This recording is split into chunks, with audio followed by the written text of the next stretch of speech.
Hello दोस्तों, आपका स्वागत है हैशटैग सक्सेस विद दीपक में।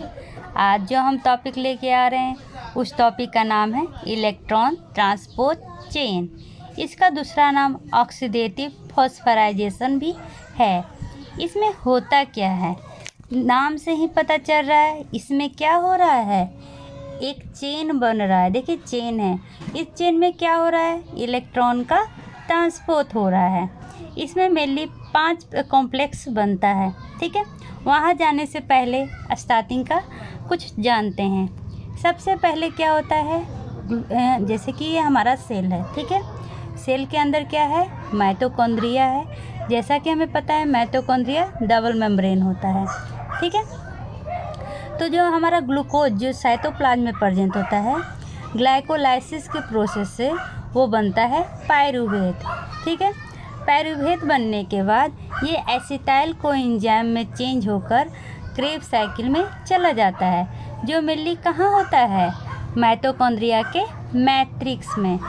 माइटोकॉन्ड्रिया के मैट्रिक्स में जब ये क्रेब्स साइकिल पूरा होता है, तब ये इलेक्ट्रॉन ट्रांसपोर्ट चेन स्टार्ट होता है। इलेक्ट्रॉन ट्रांसपोर्ट चेन में होता क्या है, जैसा कि हम ग्लाइकोलाइसिस में क्या देखे थे, एटीपी का फॉर्मेशन हुआ था, NADH का फॉर्मेशन हुआ था। तो एटीपी का तो डायरेक्ट फॉर्मेशन हो गया, तो इसका कोई प्रॉब्लम नहीं है। लेकिन जो NADH, FADH ये सब का फॉर्मेशन होता है, इसको ATP में चेंज करना यही कहाँ पर होता है, इलेक्ट्रॉन ट्रांसपोर्ट चेन में होता है। ठीक है, तो ये एक मेटाबॉलिक पाथवे है जिसमें क्या होता है, इलेक्ट्रॉन पास करता है एक कॉम्प्लेक्स से दूसरे कॉम्प्लेक्स में। ठीक है, अब आते हैं इसका कॉम्प्लेक्स। इसमें मेनली 5 कॉम्प्लेक्स होता है। ठीक है, चलिए अलग अलग बनाते हैं स्ट्रक्चर। मान लीजिए पहला कॉम्प्लेक्स ये है, दूसरा कॉम्प्लेक्स यहाँ पर है, तीसरा कॉम्प्लेक्स, चौथा कॉम्प्लेक्स और ये 5वां कॉम्प्लेक्स। इसमें होता क्या है, जो हमारा NADH है वो मेनली किस कॉम्प्लेक्स पे एक्ट करता है, कॉम्प्लेक्स 1। ठीक है, जो हमारा FADH2 है वो किस कॉम्प्लेक्स पे एक्ट करता है, कॉम्प्लेक्स 2। ये याद रखिएगा, हमारा जो NADH है वो कॉम्प्लेक्स 1 पर सिर्फ एक्ट करता है, 2 पे नहीं। और जो हमारा FADH2 है वो सिर्फ कॉम्प्लेक्स 2 पे एक्ट करता है, 1 पे नहीं। ठीक है, तो मान लीजिए कि हमारा NADH है, एक्ट किया कॉम्प्लेक्स 1 में। अब यहाँ पर एक क्या रहता है, कोएंजाइम Q रहता है, जिसको EVQ-नॉन Q भी कहते हैं। 1 में इलेक्ट्रॉन निकलता है और ये ट्रांसपोर्ट करता है Q में, Q से कॉम्प्लेक्स 3 में जाता है, उसके बाद ये कॉम्प्लेक्स 4 में जाता है साइटोक्रोम C होते हुए, फिर ये कहाँ चला जाता है, कॉम्प्लेक्स 5 में। ठीक है, लेकिन जो FADH2 है वो कहाँ एक्ट करता है, कॉम्प्लेक्स 2 से। ठीक है, तो ये कॉम्प्लेक्स 2 से कहाँ चला जाएगा, EVQ-नॉन में, EVQ-नॉन से कॉम्प्लेक्स 3, फिर कॉम्प्लेक्स 4, फिर कॉम्प्लेक्स 5। यहाँ तक तो आपको समझ में आ गया। जो हमारा कॉम्प्लेक्स 1 है उसका नाम हम क्या रखे हैं, NADH डिहाइड्रोजिनेज, क्योंकि वहाँ पे NADH का क्या होता है, डिहाइड्रोजिनेशन होता है। जो हमारा कॉम्प्लेक्स 2 है उसको सक्सिनेट डिहाइड्रोजिनेज कहते हैं। जो हमारा कॉम्प्लेक्स 3 है उसको साइटोक्रोम BC1 कहते हैं। जो हमारा ये कॉम्प्लेक्स 4 है उसको साइटोक्रोम A से A3 कहते हैं। और जो हमारा साइटोक्रोम 5 है उसमें ATP का सिंथेसिस होता है। ठीक है, यहाँ तक आपको कोई प्रॉब्लम नहीं हुआ होगा। जो 1 से 4 तक कॉम्प्लेक्स है इसको कहते हैं इलेक्ट्रॉन ट्रांसपोर्ट चेन। और जो 5th 1 है इसमें होता है केमियो ऑस्मोसिस। केमियो ऑस्मोसिस का क्या मतलब है, इसमें ATP का क्या होता है, फॉर्मेशन होता है। तो ये 1 से 4 तक होता क्या है, तो देखिए जैसे कि हम यहाँ पे 5 कॉम्प्लेक्स बना लेते हैं, 1 2 3 4 5। ठीक है, हमारा NADH है वो क्या होगा, टूट कर क्या बन जाएगा, NAD+। इसका जो इलेक्ट्रॉन है वो जाता है कॉम्प्लेक्स 1 में। जब इलेक्ट्रॉन कॉम्प्लेक्स 1 में जाता है तो जो हमारा कॉम्प्लेक्स 1 है वो बहुत ही एक्टिव हो जाता है, और जो हमारे मैट्रिक्स, नीचे वाला मैट्रिक्स है, ऊपर वाला क्या है, तो इंटर मेम्ब्रेन स्पेस है। जैसा कि हमें पता है हमारा जो माइटोकॉन्ड्रिया होता है वो कैसा होता है, डबल लेयर होता है। तो मैट्रिक्स में क्या हो रहा है, क्रेब्स साइकिल हो रहा है और NADH का फॉर्मेशन हो रहा है, ठीक है। और जो हमारा हाइड्रोजन है वो कहाँ जाएगा, इंटर मेम्ब्रेनस स्पेस में जाएगा, ठीक है। तो अब देखिए क्या हो गया, NADH टूट कर क्या बन गया है, NADH टूट के बन गया NAD+, और वो इलेक्ट्रॉन को रिलीज किया। ये इलेक्ट्रॉन चला गया कॉम्प्लेक्स 1 में, और ये कॉम्प्लेक्स 1 को क्या कर देता है, सुपर एक्टिव कर देता है। जो हाइड्रोजन प्रेजेंट है मैट्रिक्स में उसको वो भेज देता है कहाँ पर, इंटर मेम्ब्रेनर स्पेस में, ठीक है। तो यहाँ पे बहुत सारा हाइड्रोजन को भेज दिया। अब ये हाइड्रोजन ट्रांसपोर्ट होता है कहाँ पे, कोएंजाइम Q में। अब पूछेगा कि पूरे साइकिल में इलेक्ट्रॉन ट्रांसपोर्ट चेन में कौन कौन सा मोबाइल होता है, तो सिर्फ इसमें 2 स्टेप होते हैं जो मोबाइल होते हैं, कोएंजाइम Q और साइटोक्रोम C। बाकी सब क्या होते हैं, इमोबाइल होते हैं, फिक्स होते हैं, ठीक है। तो हमारा कॉम्प्लेक्स 1 से कहाँ चला गया, साइटोक्रोम Q से वो चला जाएगा कॉम्प्लेक्स 3 में, ठीक है।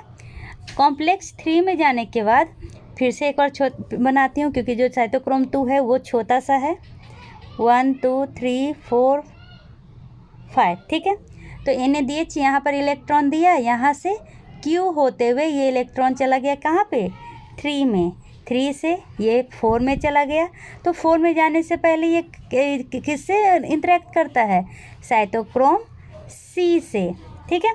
तो अगर फिर से एक बार बनाए हम इसका, तो ये पहले 1 में जाएगा, फिर कहाँ जाएगा, 3 में जाएगा, किसके होते हुए, साइटोक्रोम Q होते हुए, ठीक है।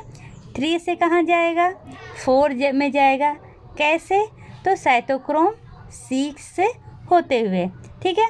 फिर ये ATP में चला जाएगा, ATP का फॉर्मेशन करने के लिए। अब हम FADH2 का आते हैं।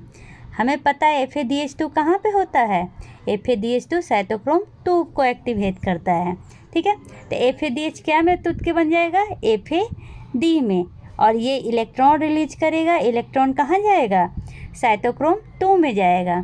अब ये साइटोक्रोम 2 क्या हो जाएगा, एक्टिव हो जाएगा, और जो मैट्रिक्स का हाइड्रोजन है ये इंटर मेम्ब्रेन में भेज देगा। जब इंटर मेम्ब्रेन में भेज देगा तो ये जो इलेक्ट्रॉन है वो फिर कहाँ चला जाएगा, Q में।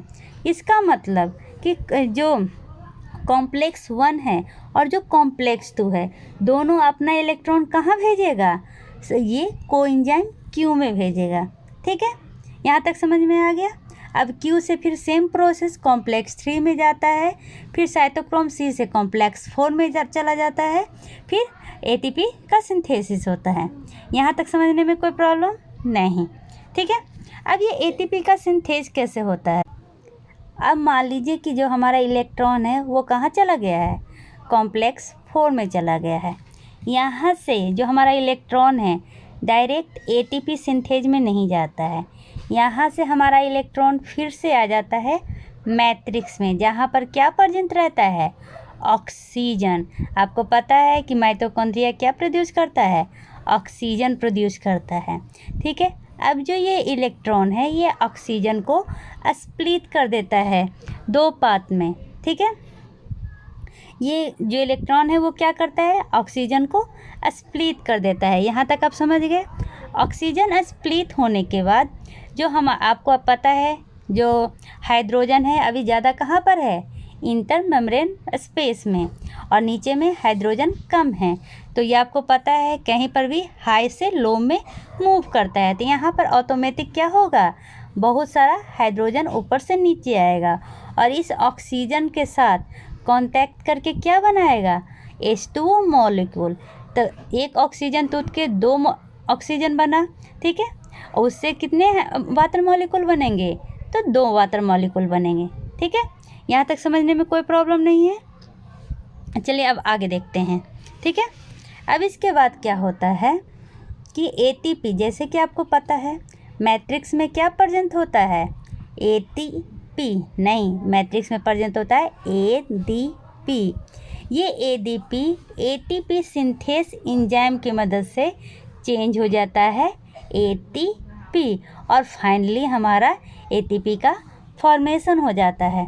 ठीक है, अब ये ATP में जो हाइड्रोजन आया वो कहाँ से आया, तो आपको बताए थे मैट्रिक्स में क्या होता है, हाइड्रोजन कम हो जाता है। वो जो इलेक्ट्रॉन का ट्रांसपोर्ट होता है, वो इलेक्ट्रॉन ट्रांसपोर्ट में हाइड्रोजन क्या करता है, मैट्रिक्स से ये इंटर मेम्ब्रेन स्पेस में भेज देता है। ठीक है, तो अब क्या होगा, हाई से लो मूव करता है तो हाइड्रोजन क्या होगा, जो ATP सिंथेज है उससे हाइड्रोजन इंटर मेम्ब्रेन से मैट्रिक्स में मूव करेगा और यही हाइड्रोजन हेल्प करता है ADP को ATP में चेंज करने में। ठीक है, आपको इलेक्ट्रॉन चेन अच्छा से समझ में आ गया और ये नाम ज़रूरी याद रखिएगा। कैसे, कभी कभी नेमिंग से भी इलेक्ट्रॉन ट्रांसपोर्ट चेन का पूछ सकते हैं। तो सबसे पहले अगर पूछेगा NaDH2 का, तो NaDH2 का इलेक्ट्रॉन ट्रांसपोर्ट कैसे होता है, तो सबसे पहले इलेक्ट्रॉन कहाँ जाएगा, NaDH डिहाइड्रोजिनेज में जाएगा, फिर इससे कहाँ जाता है, कोएंजाइम Q में, इससे फिर कहाँ जाएगा, तो कोएंजाइम Q से चला जाएगा कॉम्प्लेक्स 3 में साइटोक्रोम BC1, फिर यहाँ से ये कहाँ चला जाता है, साइटोक्रोम C में, और साइटोक्रोम C से कहाँ चला जाएगा, साइटोक्रोम A से A3 में। ठीक है, ये समझ में आ गया। अगर नेम आपको याद रहेगा तो इलेक्ट्रॉन कैसे ट्रांसपोर्ट करता है ये बहुत इजी होगा। और अगर FeDH2 रहेगा तो सबसे पहले इलेक्ट्रॉन कहाँ जाएगा, सक्सिनेट डिहाइड्रोजिनेज में, फिर वो चला जाएगा कोएंजाइम Q में, फिर उसे फिर वो साइटोक्रोम BC1, फिर साइटोक्रोम C, फिर साइटोक्रोम A से A3, फिर उसका ATP का फॉर्मेशन हो जाता है। यहाँ तक समझने में आपको कोई प्रॉब्लम नहीं हुई होगी। इसमें कुछ ड्रग्स होते हैं जो इसको इनहेबिट करते हैं। ठीक है, वो ड्रग्स को हम लास्ट में डिस्कस करेंगे, पहले देखते हैं।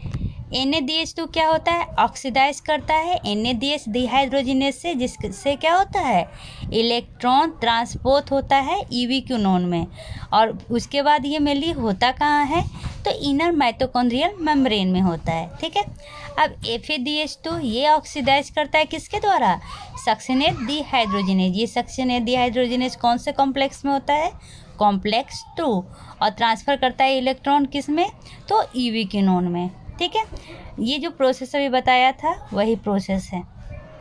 यहाँ तक समझ में आ गया। चलिए अब ये देखते हैं कि कौन से कॉम्प्लेक्स को कौन सा ड्रग्स रोकता है, इनहेबिट करता है।